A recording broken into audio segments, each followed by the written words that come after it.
विद्यार्थियों, प्रिय साथियों, मैं आपके समक्ष फिर एक बार उपस्थित हूँ अपने इस वीडियो के माध्यम से कि साक्षात्कार विषयक चर्चा को और आगे किस तरीके से बढ़ाया जाए। अब तक के 2-3 जितने भी सत्र मैंने वीडियोज के माध्यम से आपके साथ साझा किए या आप लोगों से मुखातिब हुआ, उसी चर्चा को मैं आगे बढ़ा रहा हूँ। तो सबसे पहले मैं आपको एक बात बता देता हूँ कि इतिहास विषय के साक्षात्कार में कई बार इतिहास शब्द के विश्लेषण को भी साक्षात्कार दल द्वारा आपके सामने प्रस्तुत कर दिया जाता है। मसलन इतिहास किस भाषा का शब्द है, हिस्ट्री किस भाषा से व्युत्पन्न हुआ है, तो इसका आपको उत्तर देना है कि इतिहास जो शब्द है वो यूनानी भाषा से, हिस्ट्री की जो व्युत्पत्ति है वो यूनानी भाषा से हुई है। एक बात। दूसरी बात, वो आपसे इतिहास की परिभाषा पूछ सकते हैं। तो इसकी जो परिभाषा है वो मैं अपने पिछले एक वीडियो में आपको बता चुका हूँ कि मानवीय, आपको मानव जरूर जोड़ना है क्योंकि इतिहास मानव का ही होता है। जो मैंने आपको पहले भी चर्चा कराया हूँ इस तरीके की कि कुत्ते, बिल्ली या वनस्पति या पहाड़ पर्वत, इनके जो इतिहास हैं वो मनुष्यकृत होते हैं, इनके स्वयं के द्वारा निर्मित नहीं होते हैं। इसलिए मनुष्य ही एकमात्र जीवित शरीर ही है जो अपना इतिहास स्वयं लिख सकता है। इसलिए इतिहास का संबंध किससे होता है? अतीत से, मानवीय अतीत से। और मानवीय अतीत भी समस्त जितना बड़ा है उतना इतिहास नहीं होता है। मैंने आपको बताया था कि सामान्य रूप में हम ये कह सकते हैं कि मानवीय अतीत की साक्ष्य आधारित कहानी ही इतिहास है। 2 तरीके के अतीत की मैंने आपसे चर्चा की थी, कालयापित अतीत और स्मृत अतीत। कालयापित अतीत समय के साथ घटनाएं घटित होकर बीत जाती हैं, वो कालयापित अतीत के अंतर्गत आती हैं। स्मृत अतीत जिनका किसी तरीके का रिकॉर्ड हमारे पास उपलब्ध होता है उसको हम स्मृत अतीत की श्रेणी में रखते हैं। अब इतिहास का संबंध मानवीय अतीत से यहाँ ये तय हो गया। आप बिल्कुल अच्छी तरह अपना नैरेटिव सेट कर सकते हैं कि इतिहास का संबंध मानवीय अतीत से, किंतु समस्त मानवीय अतीत इतिहास है ऐसा नहीं कहा जा सकता। केवल ऐसा मानवीय अतीत जिसका रिकॉर्ड उपलब्ध होता है, जिसका अथवा जिसका साक्ष्य दिया जा सकता है, जिसके हुए होने को सिद्ध किया जा सकता है, वही अतीत ऐतिहासिक अतीत होता है। वास्तविक अतीत ऐतिहासिक अतीत से इस अर्थ में भिन्न है कि वास्तविक अतीत वास्तव में जब घटित होता है वो घट के चुक जाता है, उसके हुए होने को दोबारा सिद्ध नहीं किया जा सकता, उसके लिए प्रमाण भी नहीं दिए जा सकते। इस प्रकार उस मानवीय अतीत को ऐतिहासिक अतीत कहा जाता है जो वास्तव में घटित हुआ हो और उसका रिकॉर्ड भी उपलब्ध हो। घटित हुआ और उसका रिकॉर्ड भी उपलब्ध हो। यहाँ यह प्रश्न किया जा सकता है आपसे साक्षात्कार दल के द्वारा, क्या वह समस्त अतीत जिसका रिकॉर्ड उपलब्ध है ऐतिहासिक अतीत है? इस तरीके का, जाहिर सी बात है, जब आप इस तरीके की बातें बोलोगे विश्लेषणात्मक, तो आपसे इस तरीके का प्रश्न स्वाभाविक रूप में किया जाएगा कि क्या जिसका रिकॉर्ड उपलब्ध है वो समस्त अतीत ऐतिहासिक अतीत है? तो उसका उत्तर आपको देना है नहीं। ऐतिहासिक अतीत वह अतीत है जिसका रिकॉर्ड उपलब्ध है और उस रिकॉर्ड के आधार, उस रिकॉर्ड को किसी इतिहासकार ने अपने विवरण में, यानी कि उसके जिसके साक्ष्य उपलब्ध हैं और उन साक्ष्यों का किसी इतिहासकार द्वारा अपना विवरण तैयार करते समय उपभोग किया गया है, उपयोग किया गया है, ऐसा अतीत वास्तविक अतीत है। यहाँ मैं आपको वो इटली के इतिहास दार्शनिक बेनेडिक्टो क्रोचे की एक बात याद दिला देता हूँ। उन्होंने कहा था कि समस्त इतिहास है वो समकालीन होता है। इस तथ्य में इस बात को छुपा के, इस तथ्य से इस बात के संकेत मिलते हैं कि कोलिंगवुड ये चाहता है, ये कहना चाह रहा है कि जो ऐतिहासिक रिकॉर्ड है, घटनाओं के घटित होने के जो साक्ष्य हैं, वो इतिहास बनने की संभावना में पड़े रहते हैं। इसको उसने क्रॉनिकल कहा है। क्रॉनिकल अर्थात मृत इतिहास। जब कोई इतिहासकार वर्तमान की दृष्टि से उन पर अपना दृष्टिपात करता है और उसका उपयोग ऐतिहासिक विवरण में करता है, तब वह वास्तविक अतीत में, ऐतिहासिक अतीत में परिवर्तित होता है। अतीत के ऐतिहासिक अतीत होने के लिए 2 आवश्यक शर्तें। नंबर 1, उसका रिकॉर्ड उपलब्ध हो, यानी कि उसका साक्ष्य उपलब्ध हो और इतिहासकार उसको अपने विवरणों में स्थान प्रदान करें। ये 2 शर्तें। प्रमाण विहीन जो अतीत है वो कोरी कल्पना है, मिथक है, आख्यान है, पुराण है, इस तरीके की उसको संज्ञा तो दी जा सकती है, लेकिन उसको ऐतिहासिक होने की श्रेणी में नहीं रखा जा सकता। ऐतिहासिक अतीत वास्तविक अतीत से इस अर्थ में भी भिन्न होता है कि इतिहासकार ऐतिहासिक अतीत की पुनर्रचना करता है, क्योंकि ऐतिहासिक अतीत वास्तविक अतीत से भिन्न होता है। वास्तव में वैसा ही हुआ हो इसकी कोई गारंटी नहीं है। अब मैं यहाँ आपको एक छोटा सा उदाहरण देना चाहूँगा। ब्रिटिश इतिहास दार्शनिक आर.जी. कॉलिंगवुड का, रॉबिन जॉर्ज कॉलिंगवुड का। उन्होंने कहा है कि समस्त इतिहास है वो विचारों का होता है।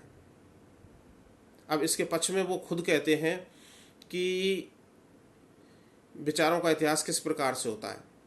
तो कॉलिंगवुड ये समझाते हैं कि एक ऐसा इतिहासकार जो ये कहने की कोशिश कर रहा है कि उसने यथा तथ्य घटनाओं का निरूपण किया है, वो भी वैसा का वैसा विवरण प्रदान नहीं करता, वैसा का वैसा वस्तुनिष्ठ विवरण नहीं देता है जैसा कि वो दावा कर रहा होता है। उसके पीछे कारण है, क्योंकि जब वो अपना विवरण प्रदान करता है तो 3 बातें उसके विवरण से संबद्ध होती हैं। नंबर 1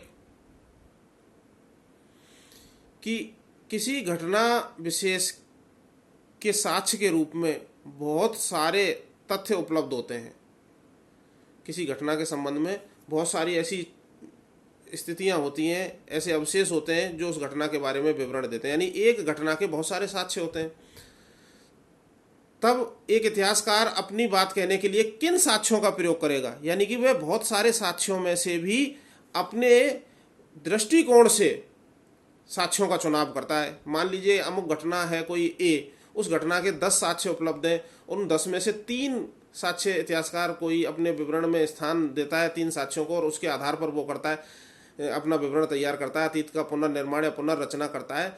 तब भी उसने किस आधार पर चुना कि मैं कौन से 3 साक्ष्यों को उसमें शामिल करूंगा, यानी कि साक्ष्यों का चुनाव करते समय उस पर इतिहासकार की दृष्टि हावी होती है। एक काम। दूसरा काम कि जो साक्ष्य हैं वो किसी घटना की या अतीत की कहानी स्वयं नहीं कहते हैं, वो साक्ष्य स्वयं नहीं कहते हैं, अपितु इतिहासकार उसमें अपनी व्याख्या का मुलम्मा चढ़ाता है।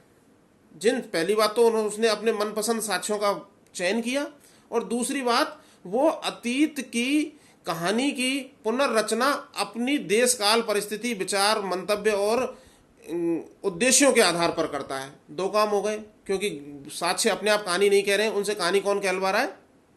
इतिहासकार। E.H. कार ने क्या कहा है? उनका बड़ा प्रसिद्ध कथन है कि तथ्य स्वयं नहीं बोलते, उनको कौन बुलवाता है? इतिहासकार बुलवाता है। तो अब आप समझ जाइए कि इसका मतलब है इतिहासकार उसमें अपना योगदान और सेट करता है। 2 कारण के बाद मैं तीसरा कारण और गिना देता हूं आप लोगों को। तीसरा कारण है कि जो उसको साक्ष्य मिले इतिहासकार को, उनको वो ज्यों का त्यों स्वीकार नहीं करता है, क्योंकि उसको भी संदेह होता है कहीं इनमें गलत सूचना तो प्राप्त नहीं कर रहा है वह, इसलिए वह उनका आलोचनात्मक परीक्षण करता है। और आलोचनात्मक परीक्षण किस तरीके से किया जाता है? उसी घटना के अन्य समकालीन या पश्चात मतलब उत्तरकालीन स्रोतों को एकत्रित करके उनसे भी वह सूचना प्राप्त करता है, यानी कि अपने चयनित साक्ष्यों का आलोचनात्मक परीक्षण करता है एक इतिहासकार। किनसे? अन्य समकालीन या उत्तरकालीन स्रोतों के साथ में। यहाँ मैं आपको एक उदाहरण देता हूँ कि मान लीजिए किसी इतिहासकार ने पुष्यमित्र शुंग के अश्वमेध यज्ञ करने का साक्ष्य प्राप्त किया, धनदेव का अयोध्या अभिलेख। पुरातात्विक साक्ष्य है, बहुत महत्वपूर्ण होती हैं उनकी सूचनाएं, और उसने उसको एक फैक्ट के रूप में ले लिया। लेकिन इसके साथ ही वो पतंजलि के महाभाष्य को भी देखता है, जिसमें यह सूचना मिलती है कि पुष्यमित्र शुंग ने अश्वमेध यज्ञ किया था। तो मैं यहां यह कहने की कोशिश कर रहा हूं कि एक इतिहासकार अपने द्वारा चयनित किए गए साक्ष्यों का भी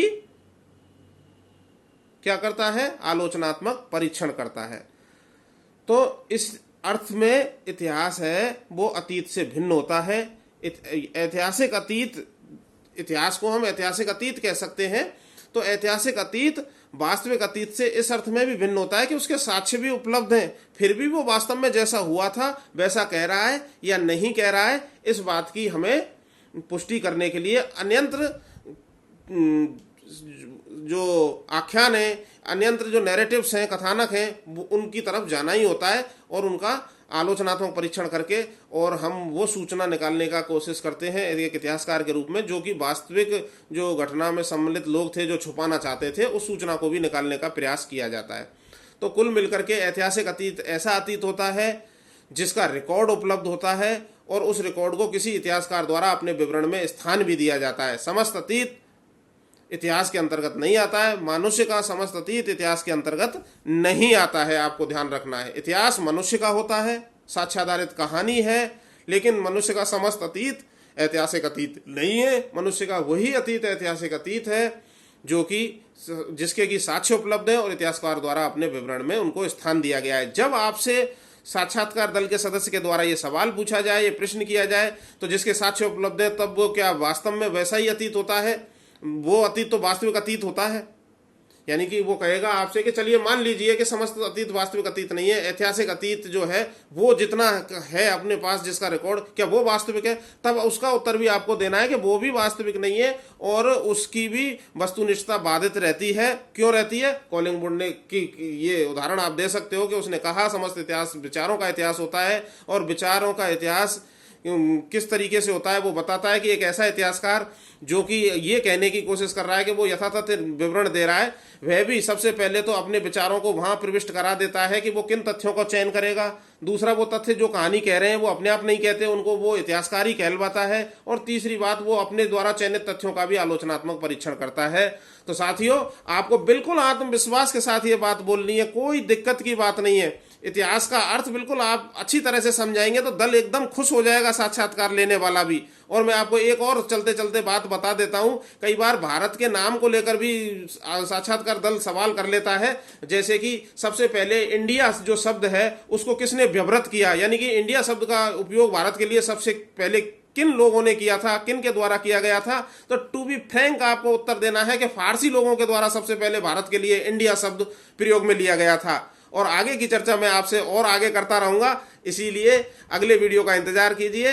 मैं फिर मिलता हूं आपसे। धन्यवाद साथियों।